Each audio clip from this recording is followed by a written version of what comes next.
You may come across questions on the reading test where you have trouble understanding what's being discussed. Maybe this is because of some difficult word or term you're unfamiliar with. In this video, we're going to talk about how to deal with these questions by using the surrounding context of the situation to help us out. What if you saw this word on its own? Egalitarian. Unless you happen to be familiar with the word already, there's no way you could really figure out what it means. But what if you saw this word with some context, that is, with some surrounding information? The egalitarian government believed that all its citizens should have equal rights, regardless of their social or economic situation. So now that I see how this word is used within a larger context, I can use the surrounding words to try and figure out what it means. From its use in this sentence, it seems to have something to do with equal rights for everyone. The ability to determine meaning from the surrounding context is something that we all use every day. Think of the last few words that you learned in everyday life. You probably didn't learn them by randomly flipping through a dictionary. Instead, you may have heard or seen them used by friends or in the media. And by seeing these terms used enough times, you probably managed to figure out their meanings by using the surrounding contexts. Of course, this way of determining meanings can work not only for single words, but also for terms and phrases.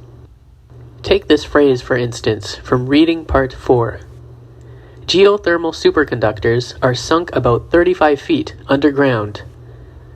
What's a geothermal superconductor and why is it underground? What does any of this mean? As you can see, if this phrase is taken on its own, it's pretty tough to figure out what's going on. But now here's a bit more context. What better solution is there for a wintry city? Asks Montreal engineer Annie Drapeau. She explains that geothermal superconductors are sunk about 35 feet underground, where the Earth's temperature is around 12 degrees Celsius, thus supplying a constant source of heat that keeps sidewalks ice-free. Okay, that's a bit better. I still may not know exactly what a geothermal superconductor is, but now I can tell that it's some sort of machine that helps heat sidewalks, especially in winter. And that's often good enough. You won't be expected to define specific terms like this on the test. If you can use the surrounding context to determine the general meaning of the words and concepts that you don't know, that may be sufficient. I also want to point out that reading parts 3 and 4 are the most difficult parts of the reading test. Therefore, situations dealing with context will likely occur more often in these parts. But be prepared to use this skill on any part. You never know when you'll come across an unfamiliar term. Now let's read an excerpt from part 4. Then we'll look at one of the questions. This passage discusses the problems in dealing with an insect called the deer tick, which causes Lyme disease. And just remember, on the real test, you won't hear any of the readings. You'll just see them. Okay. Dr. Meckley had no easy answers for Chibukto daycare proprietor Huda Azarvand when she asked what was being done to discourage deer ticks. Azarvand insisted that children needed to play outdoors, adding that it wasn't feasible to confine them to the house to protect them from ticks. Clara Ocampo, a mother of 4, agreed. Fumigate the parks, like in the States. Let us spray our yards with insecticides. Get rid of the ticks and make the outdoors safe for our dogs and our kids.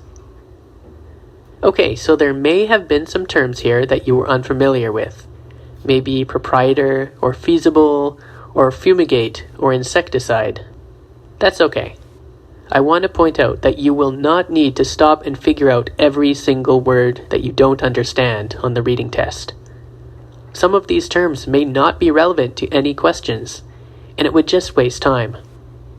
What's important is that you only focus on words or terms that you don't know if they contribute to the overall meaning of the passage. For example, if you come across a word you don't understand, but it only appears once in a passage, then perhaps it's not worth focusing on. But if a word recurs again and again, then chances are it's important. Even better, the more often a word appears, the more chances you'll have at figuring out what it means. Let's look at a question now. Which reason is given for fumigating with insecticides? It has been well researched by US scientists. It has a history of safe use in the eastern US. It is preferable to aggressive antibiotic use. It could make outdoor play safer for kids.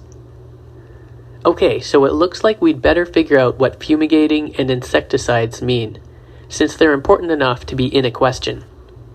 We'll need to use the surrounding context here to figure things out. Let's go back to the paragraph. Both words are used near the end. Fumigate the parks. What about the next sentence?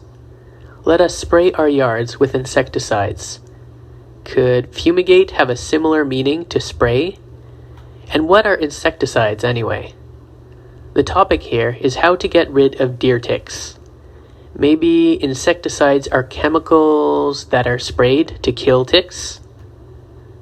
So to put things together, fumigating with insecticides likely means using chemicals to get rid of deer ticks.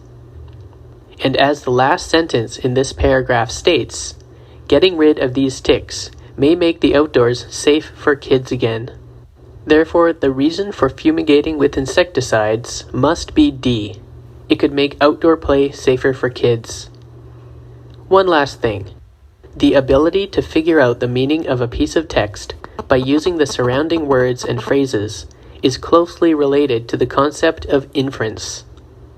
As I mentioned in a previous video, when you make an inference, you draw conclusions based on what you read, using information you learned from the passage.